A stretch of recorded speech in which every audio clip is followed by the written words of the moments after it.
Assalamualaikum warahmatullahi wabarakatuh. Salam sejahtera untuk kita semua. Perkenalkan, saya Nesti Diayu dengan NIM D1A02386, jurusan Ilmu Hukum Fakultas Hukum Universitas Mataram. Pada kesempatan kali ini, saya akan membuat tugas pengganti UTS Hukum Perlindungan Anak dan Wanita kelas D1 yang diampu oleh Bapak Johannes Joni Konja SHMH. Baiklah, pada kesempatan kali ini, saya akan membahas mengenai bentuk-bentuk ketidakadilan gender dan diskriminasi terhadap perempuan. Yang pertama adalah mengenai ketidakadilan gender. Jadi, apa sih yang dimaksud dengan ketidakadilan gender itu? Jadi, ketidakadilan gender adalah pembatasan peran, pemikiran, atau perbedaan perlakuan yang berakibat pada terjadinya pelanggaran atas pengakuan hak asasi, persamaan hak antara perempuan dan laki-laki. Adapun bentuk-bentuk dari ketidakadilan gender adalah yang pertama subordinasi. Subordinasi adalah kondisi yang menempatkan perempuan pada posisi yang lebih rendah dari laki-laki. Kemudian yang kedua adalah stereotip gender, yaitu penandaan terhadap suatu kelompok tertentu yang seringkali merugikan dan menimbulkan ketidakadilan.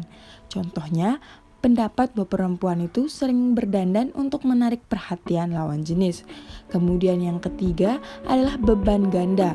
Beban ganda adalah beban pekerjaan yang diterima salah satu jenis kelamin lebih banyak dibandingkan jenis kelamin tertentu. Misalnya, perempuan yang memiliki peran menyeluruh dalam mengurus rumah tangga. Kemudian yang keempat adalah marginalisasi, adalah kondisi di mana perempuan dianggap tidak dapat berkontribusi dalam suatu aspek atau bidang pekerjaan tertentu, atau karena fungsi reproduksi yang dimiliki perempuan dianggap sebagai penghambat pekerjaan. Contohnya adalah pekerjaan yang berkaitan dengan pembangunan gedung atau lainnya. Kemudian dianggap menghambat jika perempuan dalam keadaan haid, hamil, dan menyusui. Yang kelima adalah kekerasan karena dianggap lemah. Karena wanita dianggap lemah, wanita seringkali menjadi objek dari kekerasan. Contohnya adalah kekerasan seksual. Kemudian yang terakhir atau yang keenam adalah pelabelan tugas pokok perempuan, yang mana perempuan bertugas untuk memasak dan mengurus rumah tangga, sedangkan laki-laki adalah bekerja dan mencari nafkah. Sehingga banyak perempuan yang tidak bisa menuntut ilmu setinggi mungkin, bahkan sampai universitas karena anggapan pelabelan tugas pokok perempuan ini. Kemudian yang selanjutnya adalah diskriminasi terhadap perempuan.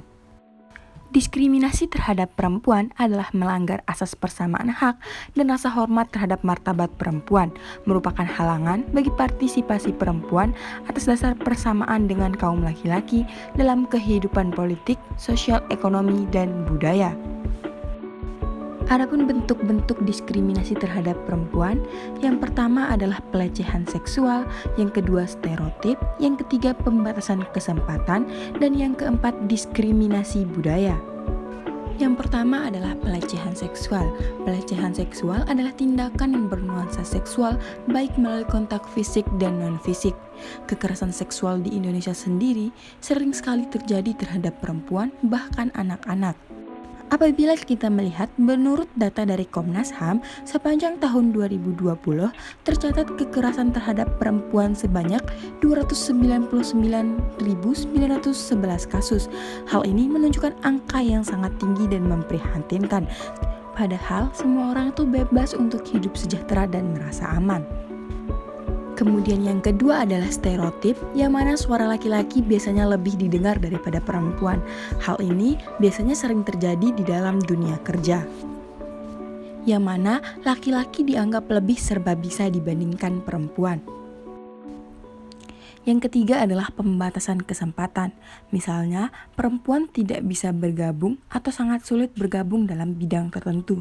Misalnya saja dalam hal pemimpin atau ketua, karena biasanya hal ini identik dengan laki-laki sehingga perempuan sering dianggap remeh dan tidak diberikan kesempatan untuk bergabung.